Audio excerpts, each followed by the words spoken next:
pessoal, sabe aquela tosse seca, chata, insistente, que nunca passa? Aquela sensação terrível, o peito cheio de catarro? Sabe quando você respira e seu peito parece que tem uma esponja, você não consegue respirar direito? Essa receitinha que eu vou estar passando para vocês agora vai ajudar bastante todos vocês a eliminar de uma só vez todos esses sintomas. Você vai precisar de um pedaço pequeno assim de gengibre.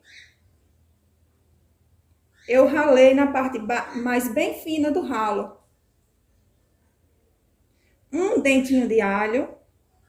Também ralei na parte mais fina do ralo para que fique bem fininho. E um limão. E 2 colheres de sopa de mel. O mel, quanto mais natural, melhor, viu, gente? E se sua tosse estiver insuportável, muito forte, vocês podem estar acrescentando nessa receitinha uma pitada generosa de sal.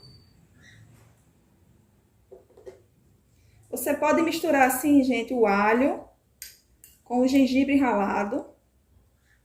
E vai usar apenas dessas 2 misturas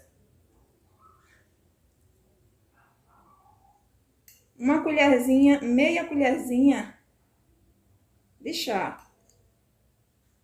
Mais ou menos essa quantidade, olha só. Vai colocar na xícara o limão.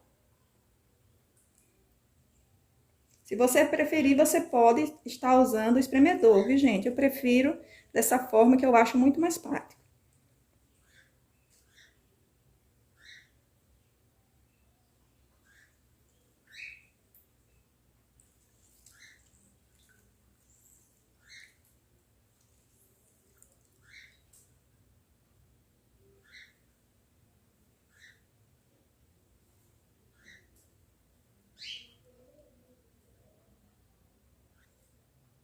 Vocês vão precisar de 2 colheres de mel.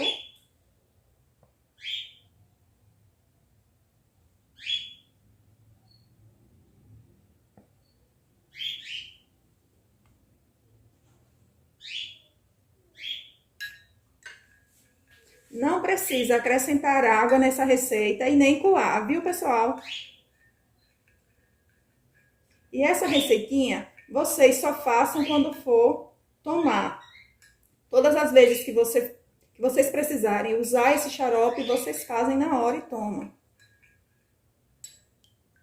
Essa receita me ajudou bastante na minha recuperação contra a Covid. Esse xarope é um xarope caseiro muito bom, gente. Façam em casa que vocês vão gostar. Se inscrevam no canal, deixe seu like, compartilhe com amigos e familiares. Espero que todos vocês fiquem bem. Grande abraço e fiquem todos com Deus. Tchau e até o próximo vídeo.